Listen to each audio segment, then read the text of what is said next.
Hello everyone, welcome back to the High Level System Designs playlist.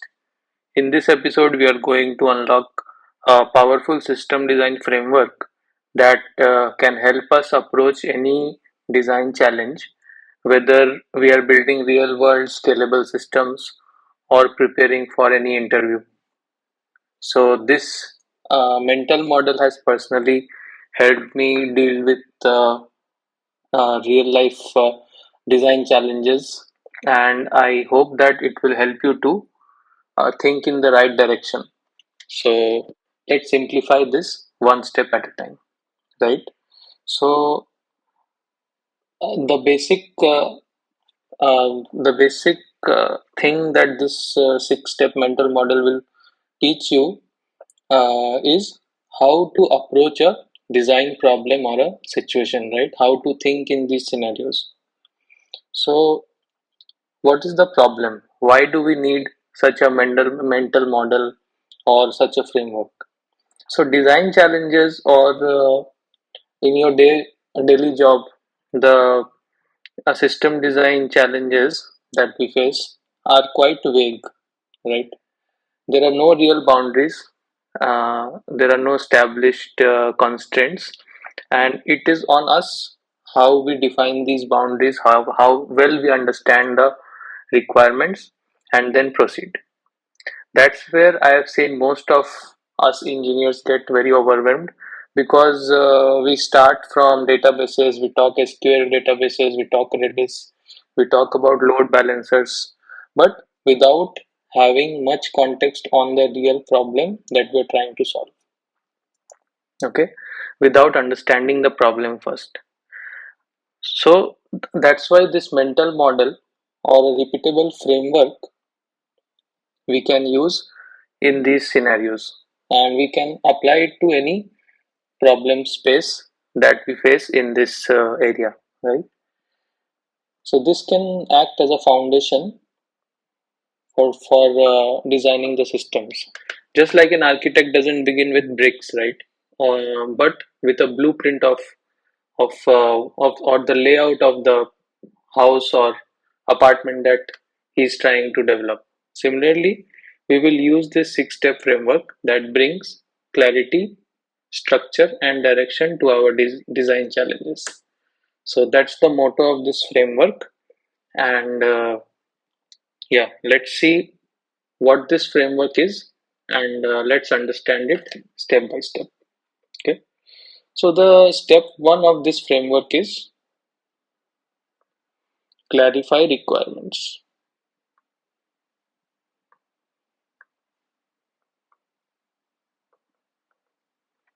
Okay. This is the step one. So what this says. So first of all, whenever we are given a design challenge, we have to ask few questions like what am I building, why we are building, and who will use it. Okay.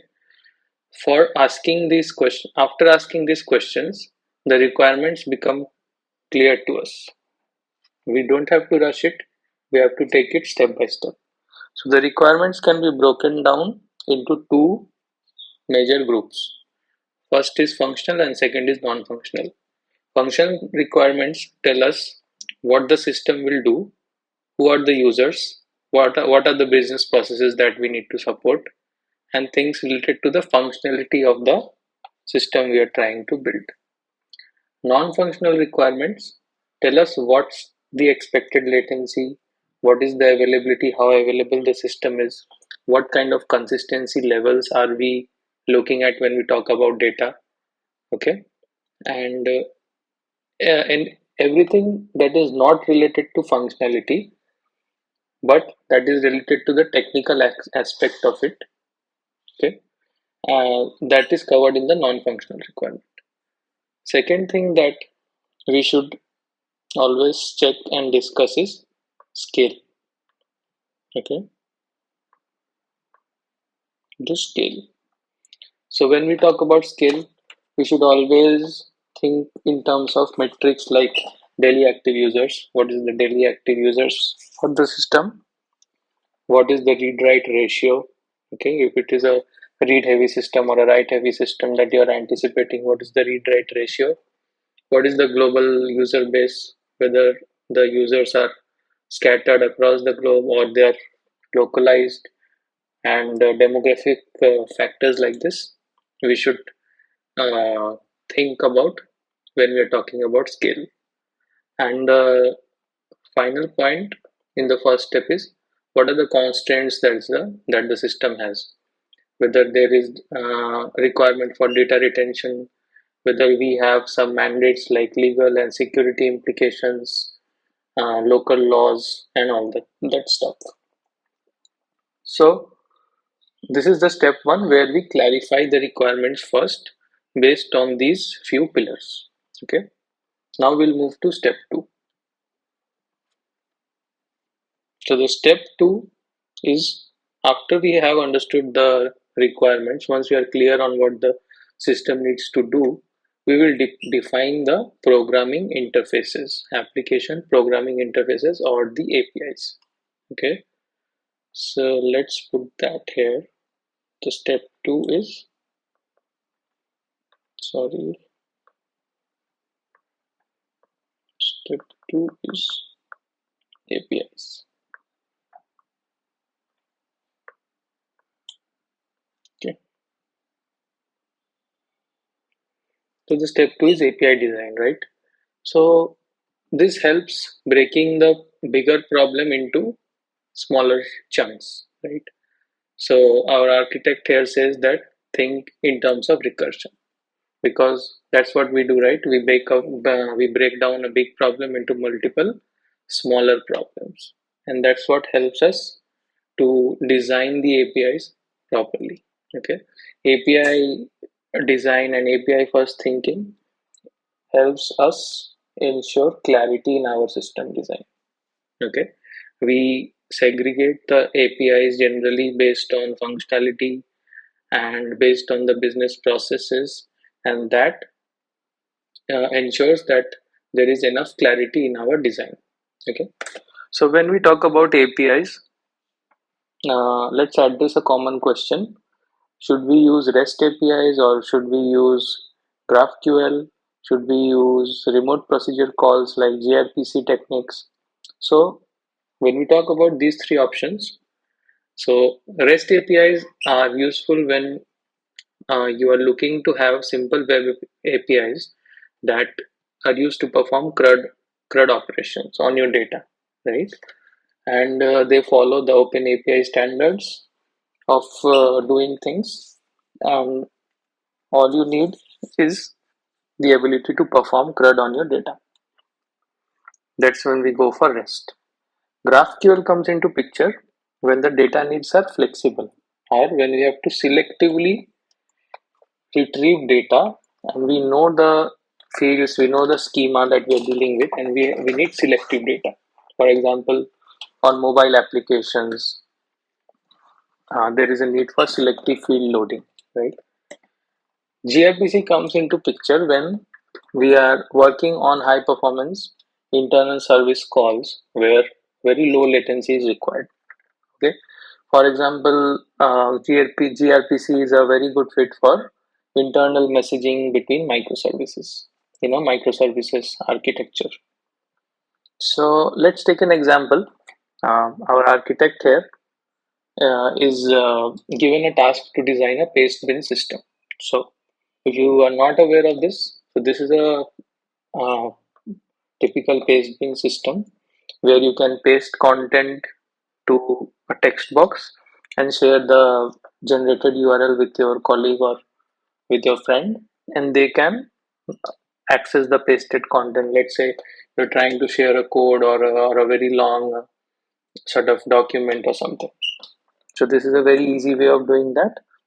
So when we talk about designing a paste bin system, okay, so going by our approach, first we'll understand the functional and non-functional requirement.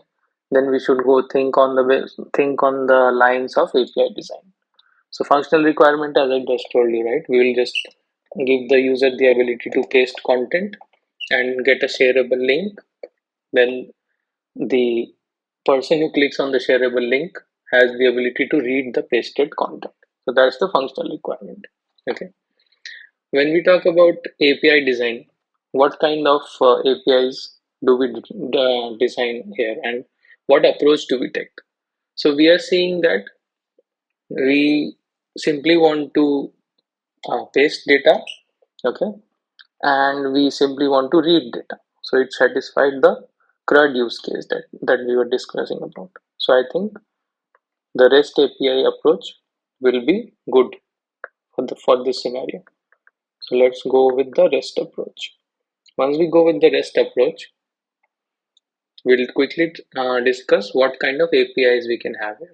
So the first functionality is we want to paste data. So for pasting data, of course, we'll have a post request. Okay, let's say slash paste with context and expiry. Let's say we'll have a context to it and expiry. Okay, that the pasted content should expire in, let's say, 30 minutes. So this is one API, very simple. We'll just going through it quickly. And let's say the get API, right? So let's say we have paste and we want to pass the ID. So this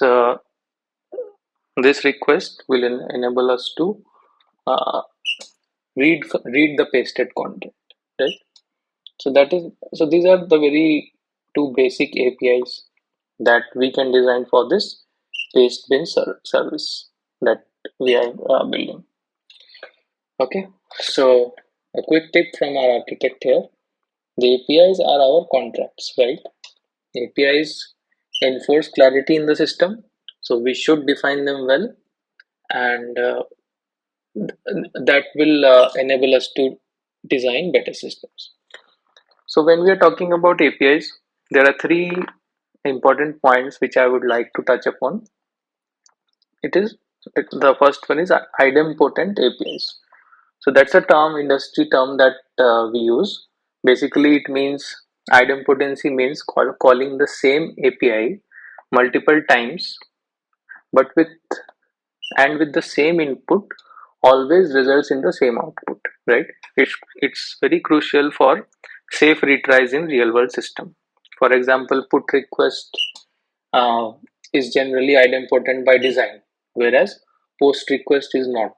So we should design APIs in such a way that even if let's say we are running this post request slash paste, we are passing the context. Multiple paste records does not get created with the same context and the same expiry, right?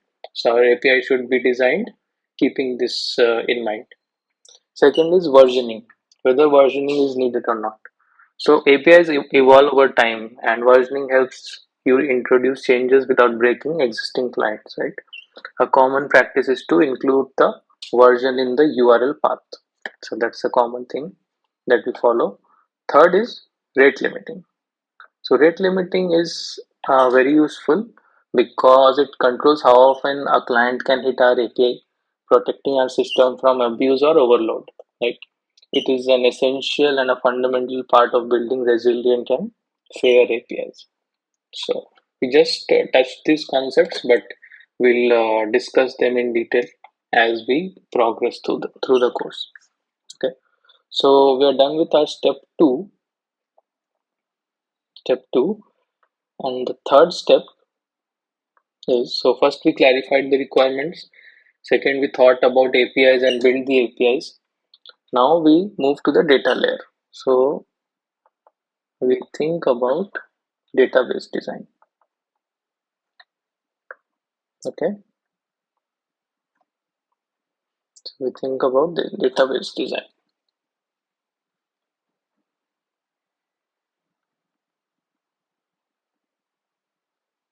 Yeah. So once we have our APIs ready, it's time to design the data model, right? Usually the choice that we face at this step is whether we'll go for SQL or a NoSQL database. That's a premium, that's like a universal question that we have. Okay, so in what situations we should choose which type of database? So SQL database caters to structured data. Okay, when the data is structured, when there is proper relation between the various types of tables, and the data can be structured into tables, okay, into logical tables, then we go for structured data and SQL. And when we are looking for strong consistency, okay, uh, let's say we are building a financial system where the consistency is the of utmost importance. In those scenarios, we will always take SQL. Okay, the latency is the latency factor comes second, but consistency comes first. So in that situation, we will go for consistency. Okay. Also, whenever you see more joins, when you need more joins in your data, typically in those scenarios, I have seen SQL databases being preferred mostly. Okay. And the second one is NoSQL. So the NoSQL is mainly when we are dealing with a flexible data schema, that is, let's say some user generated content which doesn't have a fixed schema or a fixed structure, then we go for NoSQL or document based databases. So these databases are very beneficial when the volume is pretty high, or when you are working with systems where the the right volumes are pretty high. And NoSQL databases are also preferred when denormalized data is okay. Like we are okay, and we can accept denormalized data. What is denormalized data? When let's say when the nested structure of object is flattened, and we end up with a flat object where all the fields are at the first level, that is called a denormalized data. So when we are working with denormalized data, and it's okay to have denormalized data, then we'll go for NoSQL. Okay. So now our architect is facing a question: what to use for our paste bin? Okay, we were designing a paste bin and what to use for it. So in our case for paste bin, our schema is quite simple. So there are 2 to 3 fields. I think we'll have a context, we'll have expiry time, and what other things we can have. We can have some tags, we can have a category, we can have a exposure, like the who can access it, public or private. So that's sort of a fixed schema, and it's quite simple, right? And we don't see any joins happening, at least as of now. So, and one thing that we can see happening is the read scale will be very high. Okay, let's say we pasted a content. Let's say we pasted a code to create a GPT that can generate uh, some very uh, useful YouTube content. Okay, so that code, let's say that becomes viral, and that paste bin is being accessed millions and millions of time a day. So the read scale becomes very high. We can anticipate that the read scale can become high. So all these characteristics, they uh, signify or hint that okay, we will use NoSQL database. Okay, so NoSQL database is the one that we'll use for the paste bin, and with this we'll proceed to the next step. So the next step in our framework is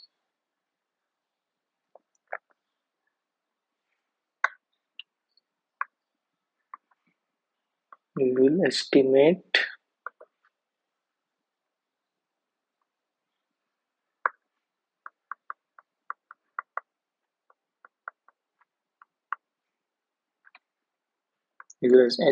the scale. Okay, that's a very important step that we have to do. Is we have to know that how many people, or we have to estimate how many people might end up using our platform. For example, our pastebin platform. Okay, so that's an engineering reality that okay, we might design the perfect schema, but what happens when 50 million users arrive at a time, right?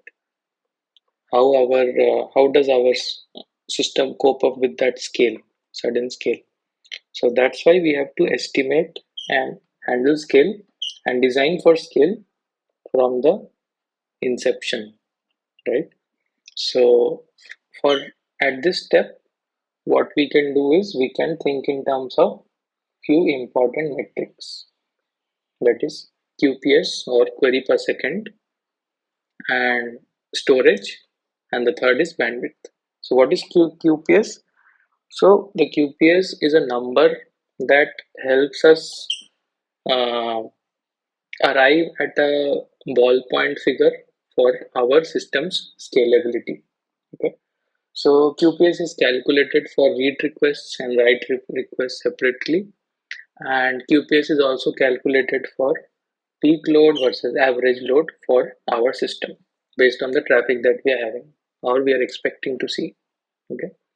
So based on the QPS metrics, we can decide whether we want to, let's say, add auto scaling plans, or we, if we are on a cloud infrastructure, we can choose the instance type of our virtual machines, or let's say when we're talking on the database layer, whether we'll go for sharding or we'll go for replicas, but only when the numbers tell you to. So we'll look at all these factors slowly as we progress through the course. So the second factor is storage, right? So the storage basically uh, helps us to estimate how much storage does our system require on a day-to-day basis and on the long run, right? So basic formula or sort of way to calculate is what is our record size that we are storing in multiplied by the records that we are expecting per day. Okay, so the record size should also always include the metadata, logs, backup, etc. that we have in our system. Okay, and the third one is what is the bandwidth that we are expecting to use? What is the network bandwidth, right? So for calculating this, we can use the network payload size into the traffic that our system is seeing. Okay, and we should also include the response size in our payload size, not only the request size. So okay, now we've seen these three metrics. Now our architect is thinking, what about paste bin metrics? Okay, so as we are building paste bin, how can we estimate the metrics, and how can we figure out what scale will paste bin operate in, right? So an example calculation can be, let's say, when we talk about QPS, paste bin we are expecting can have 10 million pastes a day. Okay, and with a 1 KB size for each paste, that results in 10 GB per day or 300 GB a month. Okay, so that's our QPS and our storage. Sorry, that's our storage. And for QPS, what we are expecting is uh, an average figure of 50K reads per second. So let's say our paste become very viral and many people are reading it. In that case, we are expecting 50K reads per second. So in a system where there are so many reads per second, this number hints or tells us that caching is a must in our system. And there are various caching techniques and policies which we'll cover in the upcoming sections. But for now, this QPS figure tells us that okay, we need to implement some sort of caching in our system. Okay. So now our architect is happy with these figures and we proceed. So the next step in our framework is handling or adding asynchronous components in our design. Okay. So next is async components. Okay.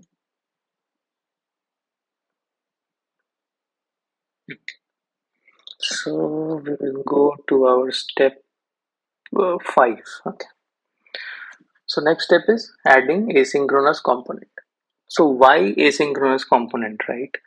Because see, everything does not need to happen in real time, and we need to delegate some work to others so that the efficiency of the overall system improves, right? So async systems are good at achieving these three qualities. Okay, so async systems can improve, adding async components can improve responsiveness in your system. They can improve the failure isolation. Okay, and they can help in the retries and the decoupling of the system. Okay, so let's talk about responsiveness. Okay, so let's say in a file upload system, or let's say in YouTube, as soon as the video file is received, the API returns 200K, right? And the actual, let's say, virus scanning or thumbnail generation or copyright detection can happen in the background, correct?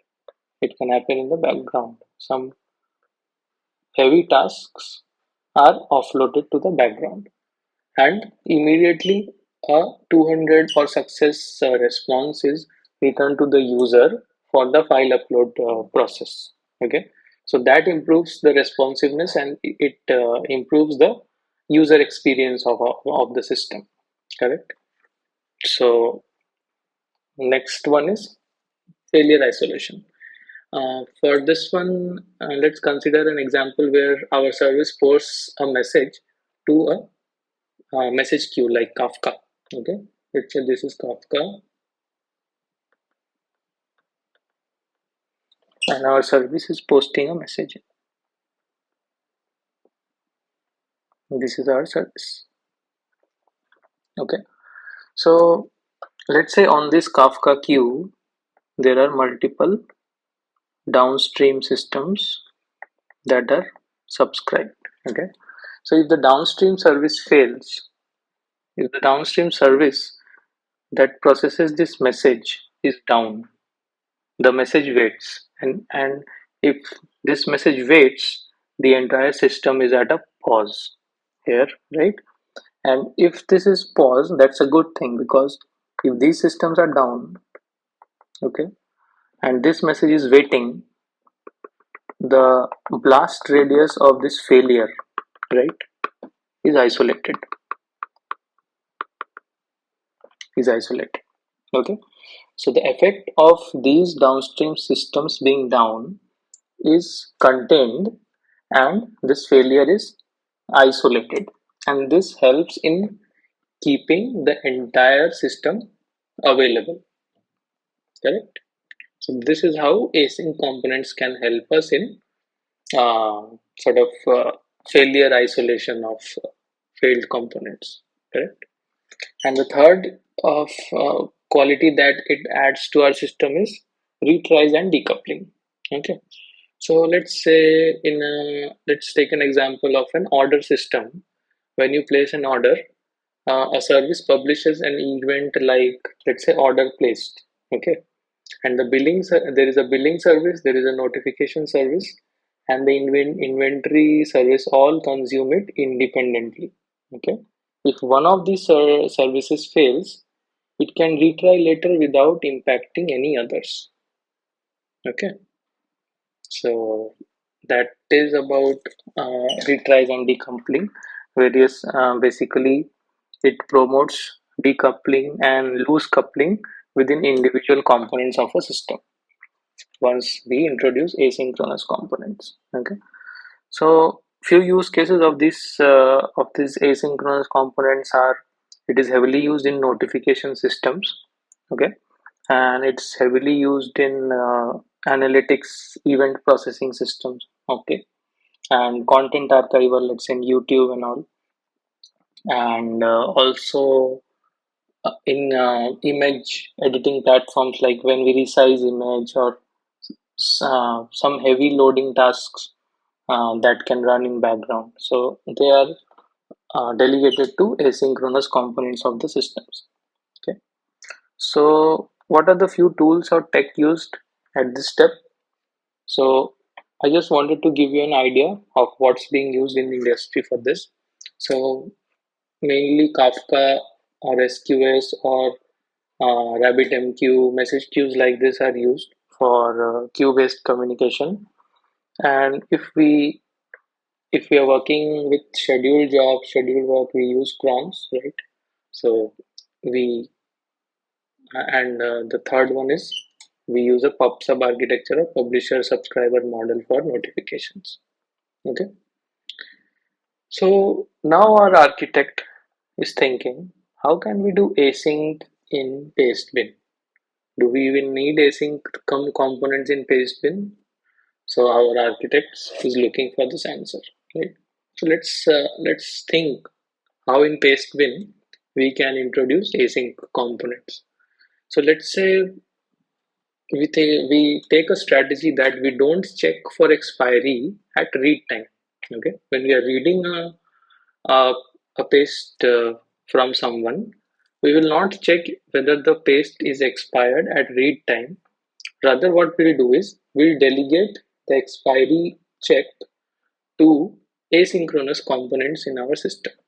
So that can be done in two ways, right? That can be done in two ways. How can it be done? We can have a cron job, as we talked about earlier.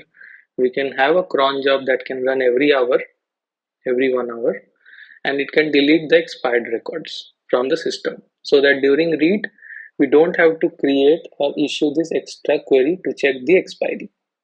Okay. Second, what we can do, we can have a message queue.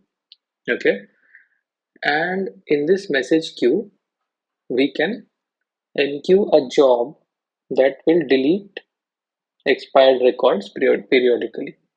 Okay, so that is using the first step of the Kafka, the message queue mechanism for handling this. So whatever path we take, it helps us reduce our request execution time for our read requests. So in this way, introducing async components in our paste bin system keeps our core system fast and lean.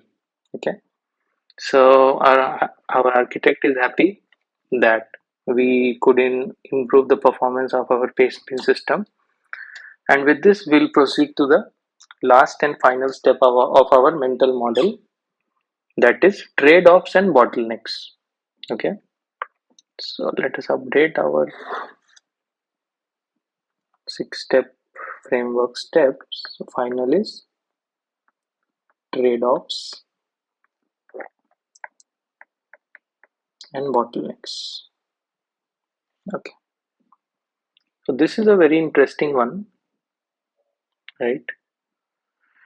So let's zoom out and pressure test our design. Okay, I read a very good quotation, and I would like to share it here. So it says, a good design is not about everything being perfect, right? It's about choosing what imperfections you'll accept. So that's quite self-explanatory, and it suits very nicely to what we're trying to do here. So in every system, there are trade-offs or imperfections that we have to accept, keeping in mind the context and the requirements and the behavior of the various components that we are having, right? So based on this, we have to accept or take few trade-offs, and we have to be aware of few bottlenecks that we have in our systems. So some common trade-offs that I have seen personally during my course of work is, we'll discuss them. So first one is about caching. Okay, so when it comes to caching, we have to choose between whether we want speed or whether we are okay with stale data. Okay, what's this trade-off? So caching improves speed by storing frequently accessed data in memory, example Redis or content delivery networks. Okay, but cached data can also become stale or outdated, especially if the source of truth changes frequently. Okay, a real world example would be a product detail page caches inventory count as, let's say, 25. Okay, the 25 is the inventory count. If someone buys 5 items, okay, the database shows 20. Okay, the DP shows 20, but the cache is still showing 25.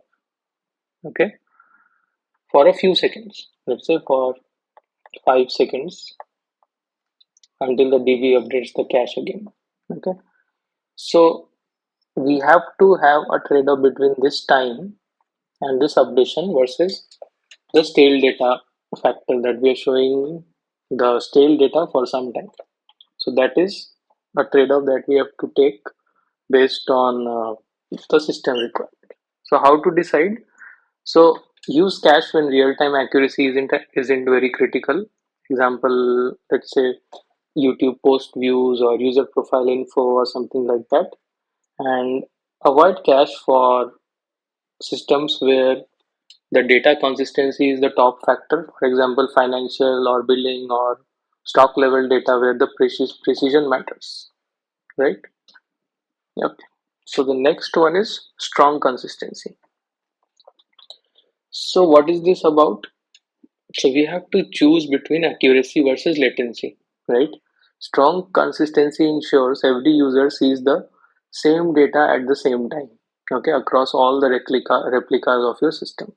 But enforcing this can increase latency, especially in distributed systems where the nodes must coordinate with each other, right?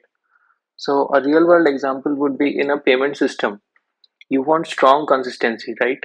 A user should never see a duplicate deduction or double refund. But in a social media feed, a few seconds of delay is generally acceptable, right? So how to decide? So use strong consistency when correctness matters, right? For example, when you're talking about money or access control, finance, stocks, all these things, the correctness of the data is the prime factor. And we can use eventual or weak consistency when we are working on systems like feed generation, likes, analytics, where the speed matters more than the freshness of the data. Okay. So the next one is sharding. Okay. So when we talk about sharding, we have to take a trade-off between the scalability versus the complexity. What's this trade-off? Sharding basically breaks large dataset into smaller parts to scale horizontally.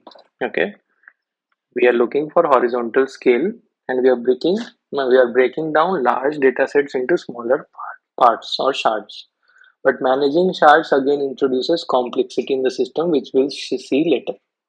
For example, we have to build routing, we have to build balancing, we have to build resharding logic, and all that. So, let's say a user database with 100 million users, okay, is sharded by user ID. Let's say we are using a formula user ID mod 10 across, okay, and we are sharding across 10 dbs. Sharding means basically splitting, okay. But if one shard becomes hot, let's say we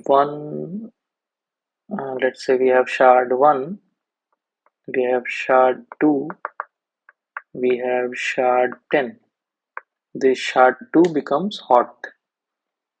What do we mean by hot? We'll see later, but for now, hot means too many requests are going into shard 1 because our logic for sharding it not is not very efficient. Okay, what do we do? Okay, it creates a load imbalance, right? So this introduces complexity in the system. Okay, so how to decide now which one to go for, which trade-off to that we can allow in our system. So shard when data exceeds single node capacity, right? Whenever the data that you are having, okay, let's say your one node has a capacity of 100 GB and the data that you have exceeds, then of course you have to shard it, okay. But we have to plan very carefully the shard key selection, balancing logic, and cross shard queries add real time overhead. So all those factors come into play. Okay, so now we move to the next trade-off, that is eventual consistency. When we talk about eventual consistency, we we have to take a trade-off between better performance versus UI UX confusion, which is created because the data is out out of date, not updated. So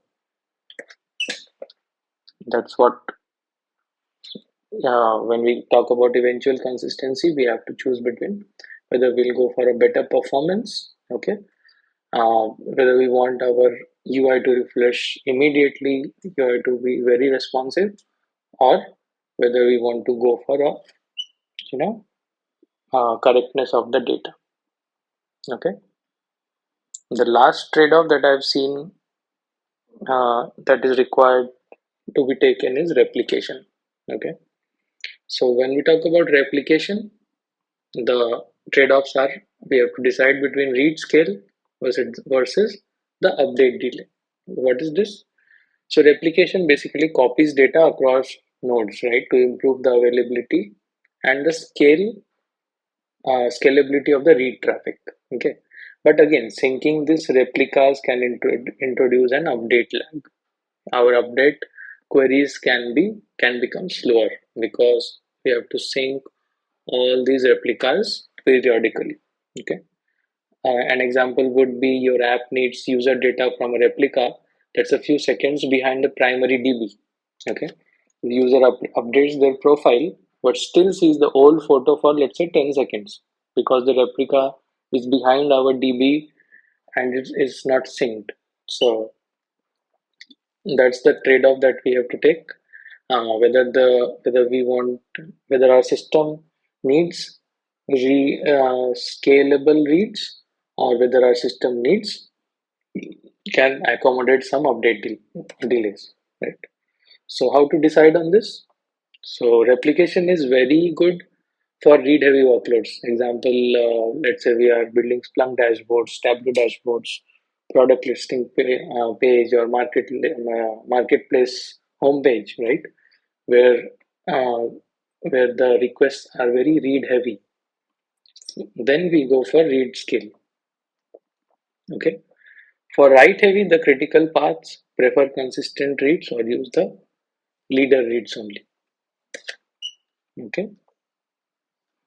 So I prepared a little chart to summarize this. Basically, when we're talking about caching, the trade-off is speed versus tail data, right? Data changes slowly, high read traffic. Okay. When we're talking about strong consistency, we are talking in terms of accuracy or latency. What we can allow in our systems. That again is dependent on the context, what we are building, right?